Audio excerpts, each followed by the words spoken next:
Hello, welcome to the latest Brookings Institution webinar. My name is Benjamin Wittes. I'm a senior fellow in governance studies, and we are here to discuss how federal job vacancies are affecting the coronavirus response. I am here with Katie Dunn-Tenpass, who is a political scientist and a non-resident senior fellow in governance studies at Brookings.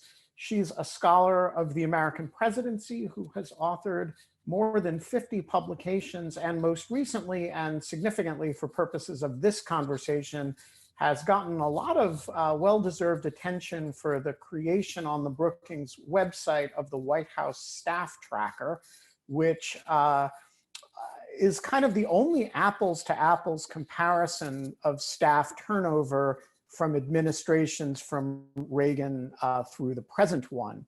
Also joining us is Ann Joseph O'Connell, who is a professor at Stanford Law School and a contributor to the Center on Regulation and Markets at Brookings. She's an elected fellow of the National Academy of Public Administration, and she clerked for Justice Ruth Bader Ginsburg on the Supreme Court and Stephen Williams of the DC Circuit. And close to my heart was a trial attorney at the Federal Programs Branch of the Justice Department Civil Division. I don't know what it says about my heart that is close to it, but there you go. We only have 45 minutes, and so I'm gonna just jump right into it. Viewers can submit questions to the panelists by emailing events@brookings.edu or on Twitter, tweeting the questions at @BrookingsGov. That is @BrookingsGov. So let's just jump right in. Katie, get us started. How bad is the vacancies problem in the federal government, both in absolute terms and as compared to a kind of normal administration over the period that you've looked at these questions? Right, well, I primarily study the White House staff, and I study the most senior level of that staff. And when I began examining President Trump's turnover at the end of the first year, so January of 2018, the data were stunning. At the start, he had 34% turnover in a single year, and that doubled any of his 5 predecessors. Compare that to President Obama, who had 9% turnover that first year. And then it simply just kept accelerating, such that by 3 years, he had already surpassed the turnover that his 5 predecessors had after an entire term in office. And so there was just an incredible amount of churn. And there wasn't just churn generally, it was churn in the most senior positions, such that we've had 4 chiefs of staff, 4 national security advisors, 6 deputy national security advisors. And it's important to note that when people of that level leave, it's not just one departure. Oftentimes they have a whole front office of individuals that came in with them. So there is much more churn. And the consequence of this is that there really is no expertise. There's no institutional memory. When you interview people who have worked in the White House, they often point out that the learning curve is really steep. It takes people 6 months to 9 months to figure out what their job is and to how to best do it. And so if you're leaving even well before that period, or if you're leaving shortly after, it's a really inefficient way to govern.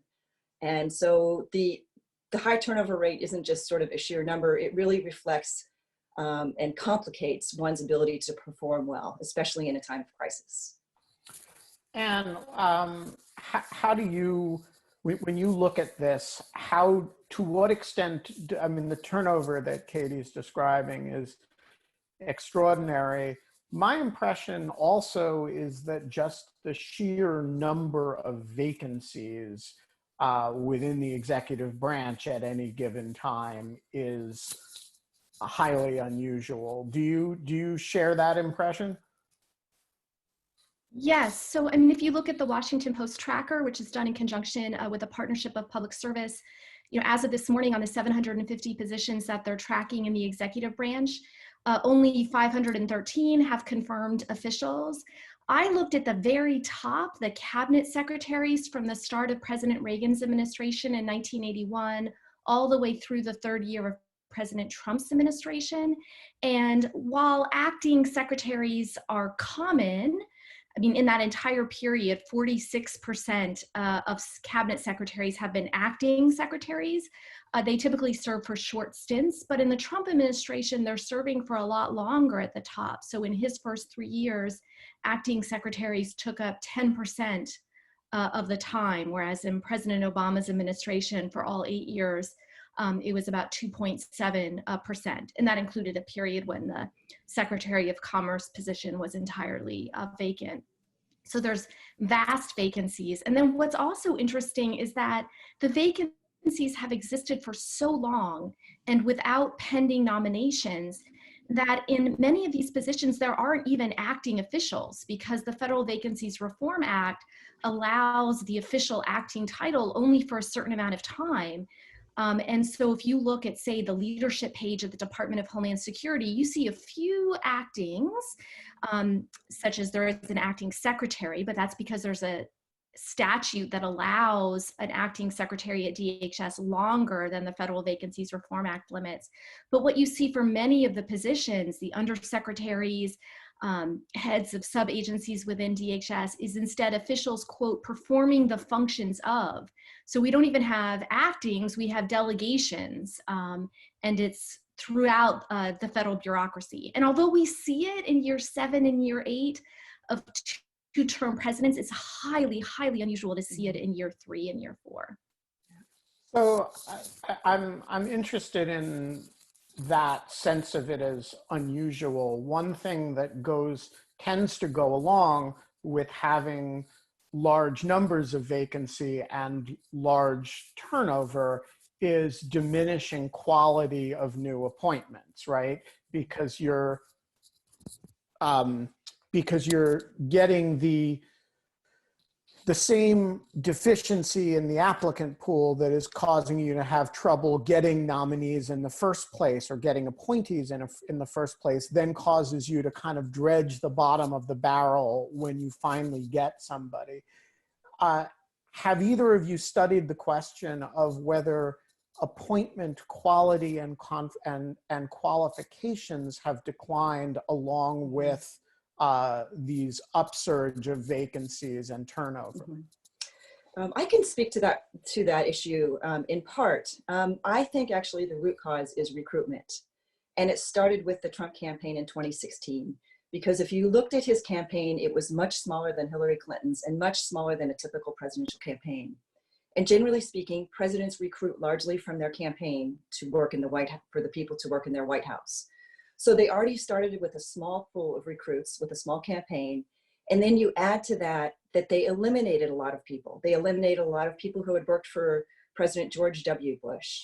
They eliminated people who may have said negative things about about candidate Trump. So that's how they started. Okay, but then you fast forward through that first year, where the summer of 2017, you saw a slew of firings. Many of the individuals were publicly humiliated, and you also saw the onset of the Mueller investigation. So what you have there is people are looking from the outside in, other Republicans who would like to serve their government and thinking, is this risk really worth the opportunity that a White House job or a federal government job might provide me in the future? They're not really sure. They're reading about how people in the White House staff are having to lawyer up. That's not really an attractive feature. They're seeing how members of the cabinet are publicly humiliated and some staff members are publicly humiliated, or they're getting fired on Twitter. Those are not ways to boost your recruitment pool. So I would say from the beginning, it was very difficult to recruit individuals, and they had a small recruiting pool. And as you point out, under a normal presidency, it gets harder and harder. I describe it as, at the beginning, you have the first string. You have sort of the A team that you're going after. And then over time, that winnows out because those people get burned out and new people come on. And then you're going down to the second string and then the third string. And I wouldn't say you're really dredging the bottom. Oftentimes, what I think happens in a two-term presidency is you're able to get younger individuals who have served in government. They will get more opportunities, but you're still getting quality individuals. In this case, there have been a record number of nomination withdrawals reflecting the fact that a lot of these people are not qualified for the Senate confirmed positions. And then I'd be happy to let Ann take over from there in that regard. Ann? I would say, It's interesting how this administration, I mean, both Katie and I are trained as political scientists, makes political science question earlier empirical work. So I have an article in the American Journal of Political Science with George Krause, and we look at how appointments change over the course of a presidential administration. And this is, of course, prior to this administration. But you do see in many agencies a shift, basically from you're choosing the most loyal people at the start, people who came out early in support of you, who may not have as much issue and management expertise. And over the course of an administration in certain agencies, you kind of move from the prioritizing loyalty to prioritizing expertise. So there is the idea that with normal turnover that you could still get incredibly qualified people, and indeed arguably even maybe more qualified people later on in the administration. But this administration is unique in perhaps not following that. But yeah, you could look, I mean, just in terms of the COVID-19 situation, pandemic, if you look at the initial choice to head up the FDA, Scott Gottlieb, well respected on both sides of the aisle, lot of expertise. And the current head of the FDA, also respected, an oncologist, Scott Hahn, but with sort of seen as sort of less qualified than the initial person. Mm-hmm. So let's talk about the COVID-19 situation. The administration has not exactly gotten rave reviews for its performance. The data that you guys both cite about the staffing problems, both in terms of turnover and in terms of vacancies, are very striking. To what extent is it fair to link the two and say the administration, but for these staffing problems would have performed better? I can see the argument. It's kind of an intuitive, appealing argument. If you want to have an effective executive branch, you kind of need people to actually do the executive part of executive. But it's also hard to draw like connective tissue between things that didn't happen or happened suboptimally and people who weren't appointed. So what can we say, Anne, about whether the bad COVID-19 response is or is not related to this issue? So causal claims, of course, are tricky, and I don't think I can make any definitive statements, but let me give a little bit on the one hand and on the other hand type of answer about how vacancies might affect agency performance, whether for the good or the bad. I mean, I think generally we think that vacancies and high turnover are bad for government performance, and we have some prior work on this. Dave Lewis at Vanderbilt studied vacancies in the Department of Homeland Security in 2005 with regard to the government's response with regard to Hurricane Katrina, making a causal argument. How about vacancies and turnover contributing to the government's failure there? Paul Light, I believe in a Brookings study, looked at 41 government failures between 2001 and 2014 and determined through a range of methods that 8 of those 41 government failures were due, at least in significant part, to turnover and vacancies and confirmation delays. And of course, the conventional wisdom was with vacancies, with turnover, you have confusion, you have inaction, you have lack of accountability. On the other hand, there might be instances where you have senior careerists leading up critical functions in the government instead of a campaign bundler whom the president wants to appoint. And that might turn out to be better for government performance. So it's kind of hard to think about vacancies, and then you have to pair that, the consequences of vacancies, with the quality of people in the jobs. Mm-hmm. Yeah, and Ben, I would add to that by saying that in the case of the White House, generally speaking, the White House acts through agencies. It cannot execute.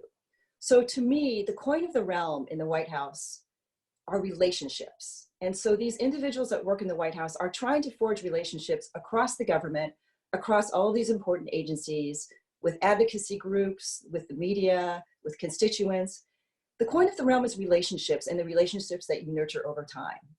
And if the chief of staff is changing, and we have had 4 within 3 years, the prospect of somebody being able to effectively create a whole of government response to a pandemic is much more complicated and much more difficult.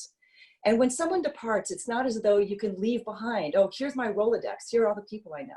I mean, it simply doesn't work like that. And so I agree with Ann, it's very, if anything, we're taught as sort of political scientists or social scientists, you know, causation is something you want to shy away from.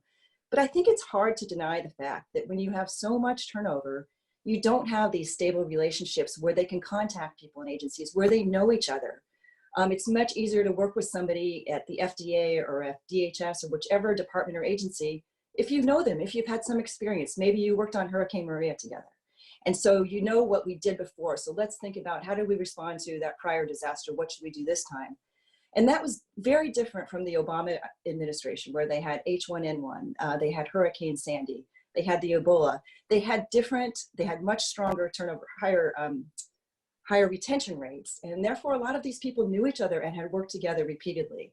And I would argue the same as what Ann had said earlier, is that cabinet members also have changed so frequently. And in some cases, one of the most significant cabinet departments in the pandemic is the Department of Homeland Security. And we have gone for over 12 months without a secretary of the Department of Homeland Security. So it's not just the frequency or the sheer number of vacancies, it's where those vacancies are at a time like this. So I want to ask one specific White House staffing question, which I suspect is on a lot of people's minds. The president has gotten a fair bit of criticism for having disbanded the group of people within the NSC who were specifically convened by the prior administration to work on pandemic preparedness. One of the NSC staffers in the Trump administration, former now, Tim Morrison, wrote an article in the Washington Post defending this decision and saying that it had no implications for pandemic preparedness. It was simply a matter of bloat within the a kind of ever-ballooning NSC. And so my question is, who's right? Is this a situation where this is not so much failure to fill staff, it's active removal of staff? But is this a situation where it certainly looks bad, it makes for good talking points? Is there any reason to think the removal of that group from NSC actually impairs response when you have a pandemic?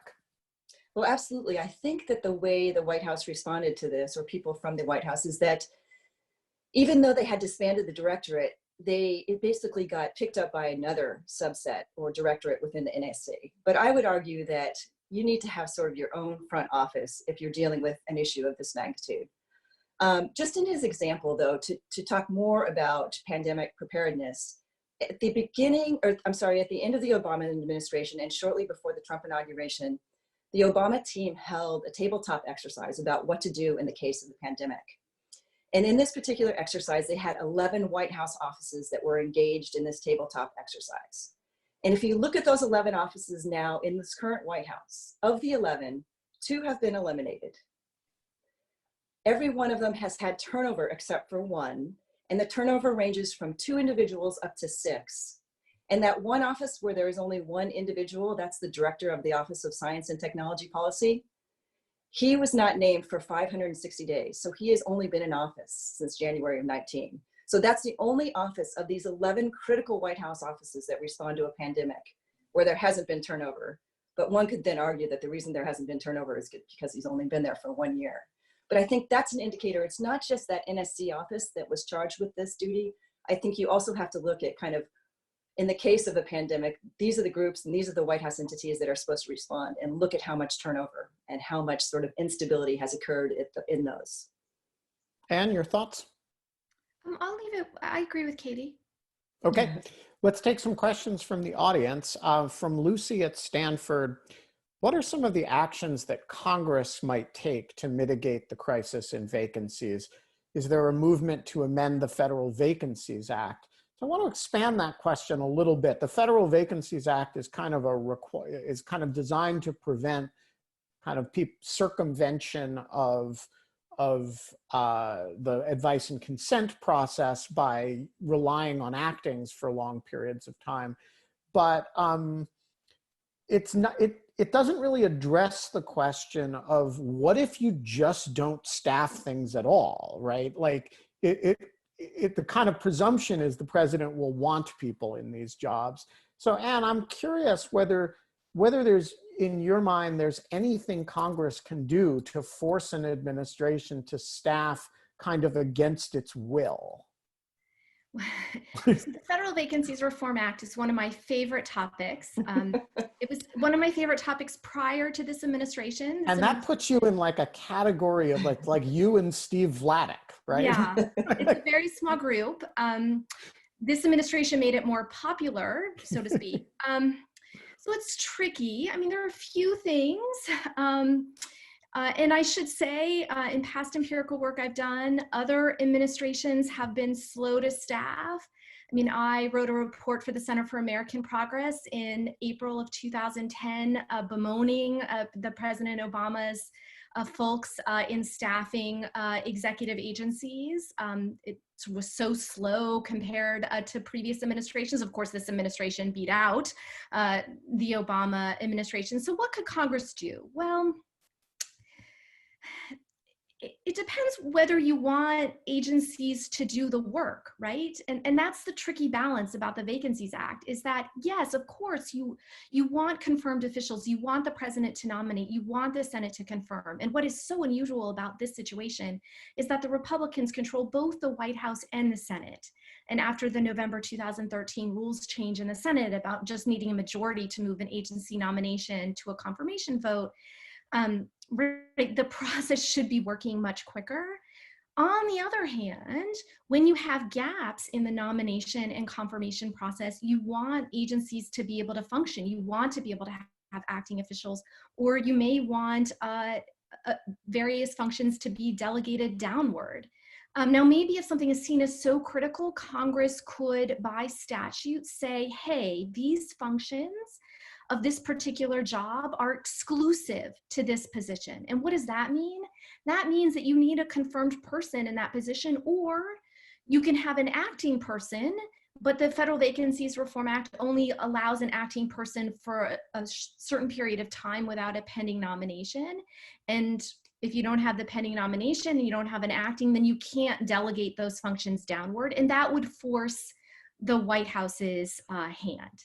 So there's an example of that in the Justice Department, right? Which is that FISA applications can only be signed by a specified group of people. And because under the FVRA, you can't have double actings, it kind of forces you to nominate to those positions in a semi-reasonable way, or else you lose the ability to get certain types of warrants. Mm-hmm. Yeah, that's right. And another example might be the Director of National Intelligence, where certain functions are delegated to the DNI, or in the alternative to the principal deputy DNI. And so you need, if you don't have confirmed people, both of those jobs are confirmed jobs. If you don't have Senate confirmed folks in those jobs, you need to have pending nominations. So you can have acting leaders in those jobs to carry out the functions. You can't sort of have what's happened in a lot of other positions. But that's a bit of a double-edged sword, because then you get situations like the Grinnell situation, yes, at IG, where you, not at IG, sorry, at DNI, where you have this incentive to install the sort of most loyalist that you can get away with at any given moment. And you actually, I mean, it's a open question in my mind whether it would have been better to not have had that set of restrictions. Mm-hmm. And I would just add that it's not so much what Congress can do to encourage presidents to get these nominations through. There has to be a will on behalf of Congress. The Senate has to be outraged at the fact that the president is essentially circumventing their advice and consent rule. And until you kind of have that momentum in the Senate and have that feeling permeating such that the senators decide they're going to stand up for their institution and do something, it doesn't matter what they're constitutionally capable of doing to, force the president to fill these positions. There doesn't really seem to be much sentiment up there to do anything about it. I believe there is a House bill, or there are efforts to pass reforms to FIVRA, but it's kind of slow going, and who knows what will happen. All right, from Christine, can you comment specifically about vacancies in the IG's position? Should inspectors general be treated differently under the Vacancies Act? So for those listeners and viewers who may not be specifically aware of this situation, the president had a bit of an IG shakeup the other day under the first of the stimulus bills. A kind of group coalition of IGs was put together in order to supervise and investigate mishandlings in the distribution of this very large sum of federal money. And the IGs were allowed to kind of choose the favored IG to be the kind of chair of this committee. And they chose a gentleman named Glenn Fine, who is the acting, or was the acting Inspector General of the Defense Department. The president removed him and put somebody else in, almost certainly because Glenn Fine is understood to be a very aggressive investigator. And so that is, I assume, the question, the history behind this question. What is it, how do we know how many IG positions are vacant, and what the turnover among IGs specifically looks like? So I can give some specific information about IGs. I mean, it's interesting. If you look in the Washington Post tracker on the 750 vacancies, it turns out that the Department of Health and Human Services is doing the best in terms of filling them. They have 83% of the jobs are filled by confirmed officials. But the IG position at HHS is vacant. And indeed, it's been vacant for so long that you, excuse me, you don't even have an acting IG. So right now at HHS, you have the principal deputy IG performing the functions of the IG job. And it actually turns out that Glenn Fine, actually because of this same issue, was not technically the acting IG at the Defense Department. He too was performing the role through delegation. But here are some changes that Congress could make, because there are vast vacancies in IGs across the administration. Was in this administration, was also in previous administrations. IGs have been a particular problem. So some of the proposals that I support, I have an article coming out called Actings in the Columbia Law Review, is that IGs that are confirmed have a lot of restrictions placed on them. So you have to be chosen without regard to partisanship. You're supposed to have expertise in auditing or other relevant fields.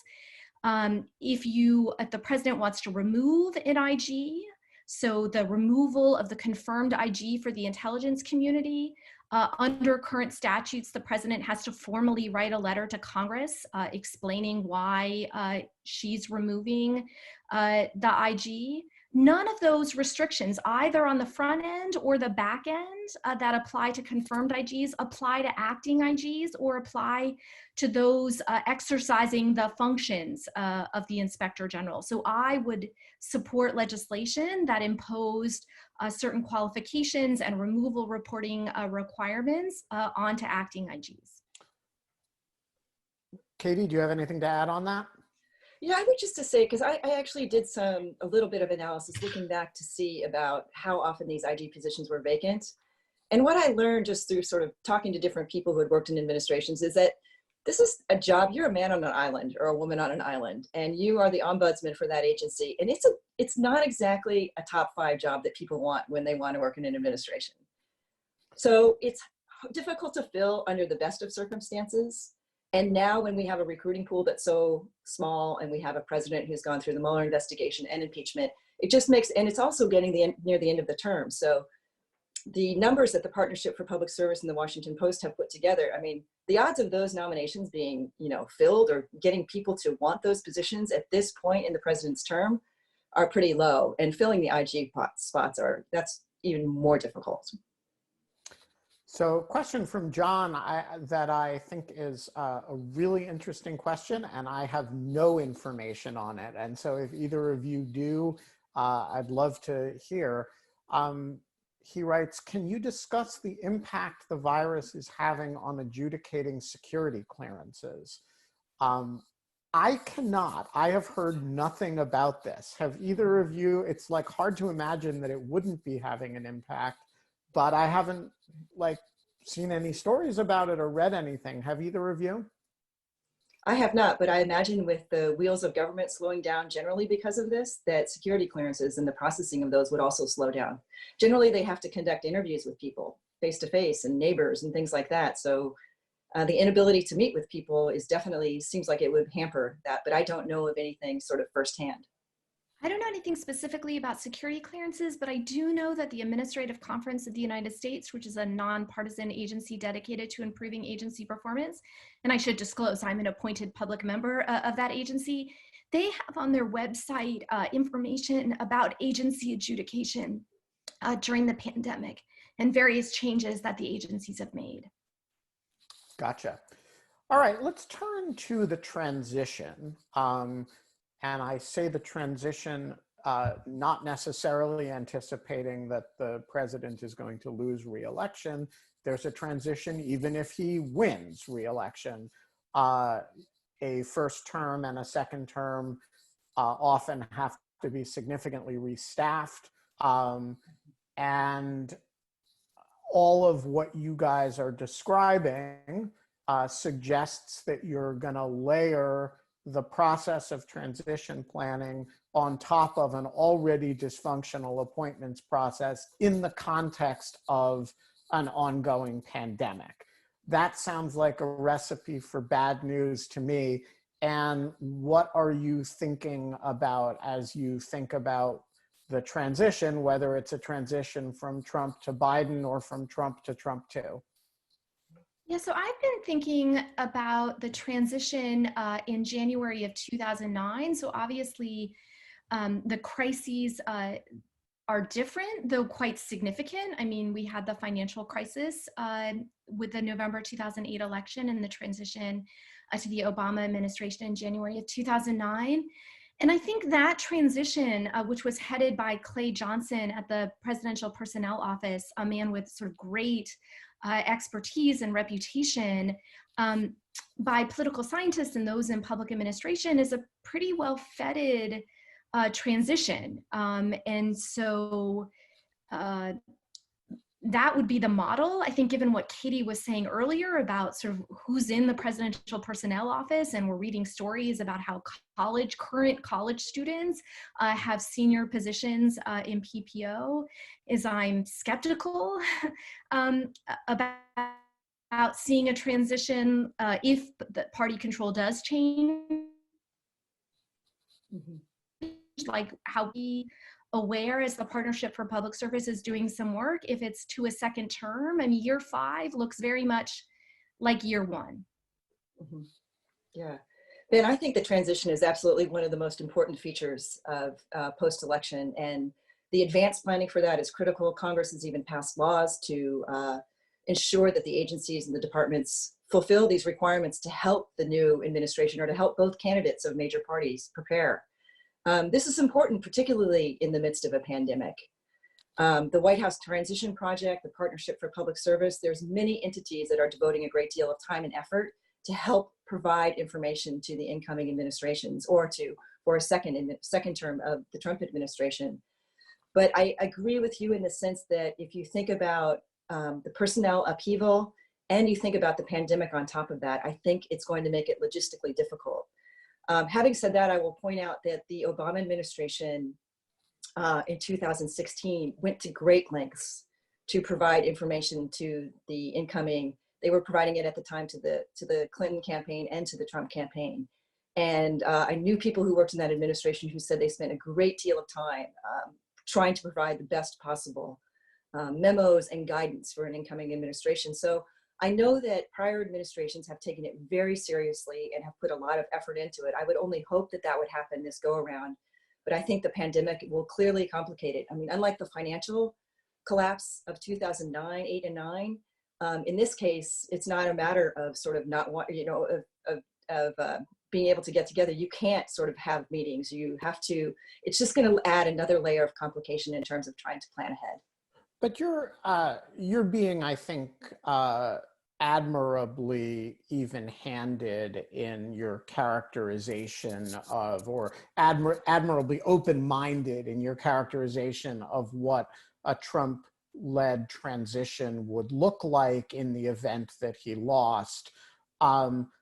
I think if you're imagining this from the perspective of Trump losing the election in November, you have to imagine the triple whammy of a pandemic overlying a lot of vacancies and chaos from the previous 4 years, interacting with a non-cooperative administration in the context of the transition. And basically you might walk in there blind on the 20th of January. Is there anything to prevent that, Anne?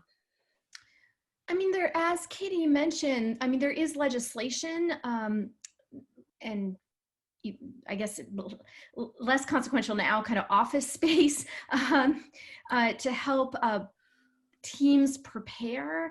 I guess, I mean, if party control changes, there are all these memos that were done in 2016 that, Michael Lewis and the Fifth Risks shows were ignored by this administration, but there was so much planning and information compiled that could also be used. And then I guess I do have faith in the senior careerists that are scattered throughout the federal government who have served under Republican and Democrat presidents. I think about Dr. Fauci and others who hopefully will continue serving past any transition. And so that there will be a reliance, maybe more of a reliance on the senior careerists than the outgoing political appointees to make sure that the government is up and running if power changes in January of 2021. So Rudy at the Democracy Fund asks a related question, which is what's needed to allow a future administration to quickly rebuild, sort of staff quickly, both at the White House staff level, but also at the federal agencies level. So I'll I think they're going to, oh, go ahead. If you could wave your hand and do, a couple things to enable that, what would that look like? So I'll leave the White House for Katie, and even political appointments out. I think about the civil service or senior careerists in the federal government, and you look at recent GAO reports and how 2/3 of current SES, the most senior government employees, are eligible to retire. And then even outside the SES, so many wonderful career employees throughout the federal government are eligible to retirement. So I think about what can be done. It's sort of building capacity back in at the career level, getting young people interested instead of going to the private sector or to consulting, to going in and making their careers in the federal government and the difference they can make, not just in times of crisis like we're in now, but in times of normalcy as well. So I think that's critical to do. Katie? And in terms of the White House, I would sort of do what prior administrations have done, which is they tend to rely on those who have experience working for prior presidents. So for instance, typically the Trump administration would have hired a lot of people who would work for George W. Bush. In this case, if Biden would win, I would hope that he would rely on some of the expertise and experience that some of the Obama staffers had. Typically, that's kind of the path up to a more senior and a more prestigious job in the White House, is to sort of keep moving through administrations. I cannot understate the importance of experience in the White House. I've done several oral history interviews where people talk about the difficulty of these jobs and how no private sector job will prepare you for working in the White House. And so as a result, you spend a lot of your early weeks and months figuring out what your job is. And that's where experience comes in. And that's where it really plays a premium in helping a new administration get off the ground. I think if there is a new administration in 2020, it's going to be difficult regardless. When we were talking about the transition, I was referring more to the preparation that's supposed to happen now, not so much the period between the election in November and January 20th. But there's actually supposed to be a great deal of work that's happening now and will happen through November.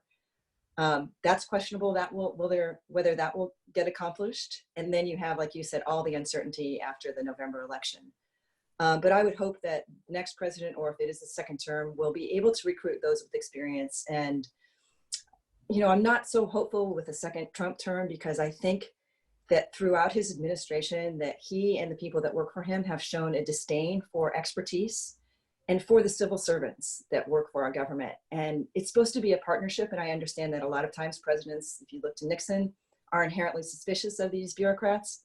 But these are the people who have the institutional memory, they have the expertise, and they have the deep sort of compulsion to serve their country.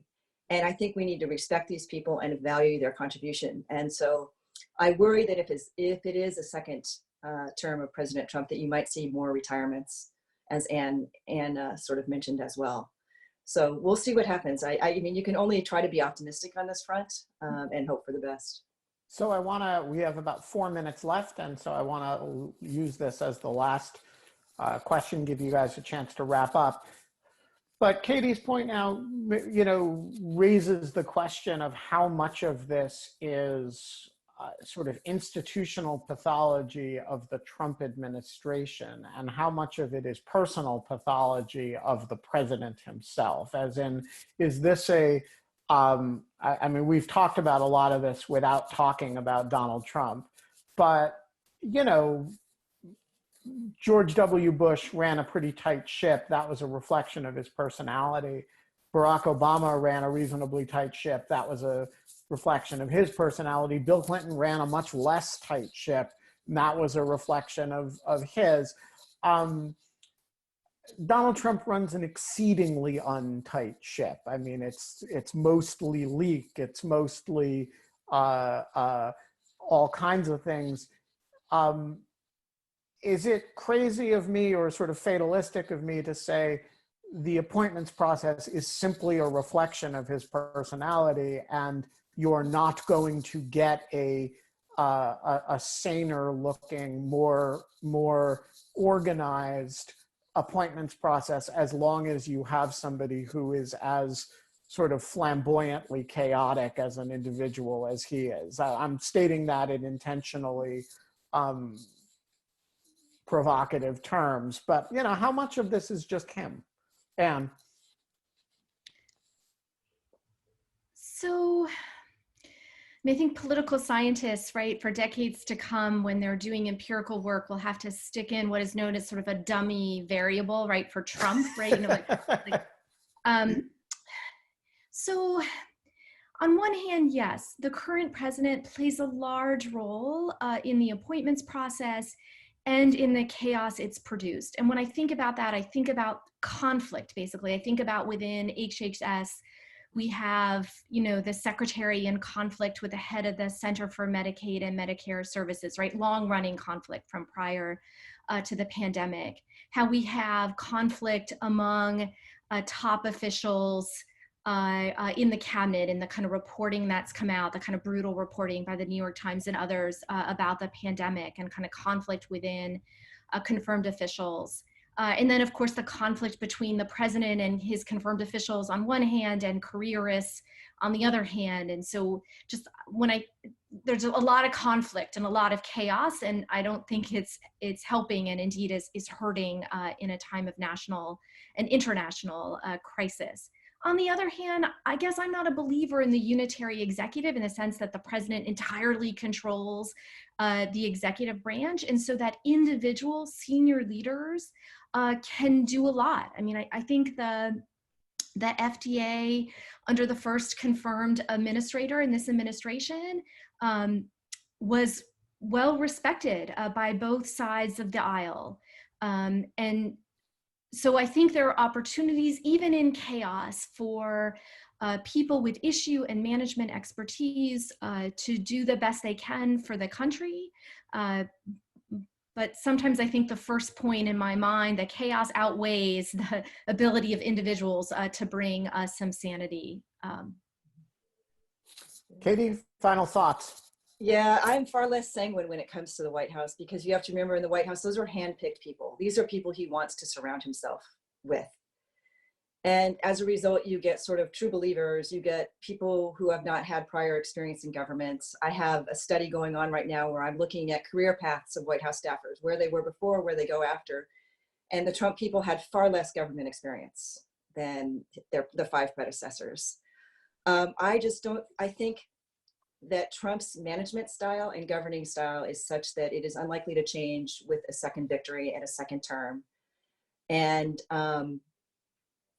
it would be, I mean, you can hope that it will get better, but I think that when it comes to the White House, really it is largely a reflection of you and kind of how your management style.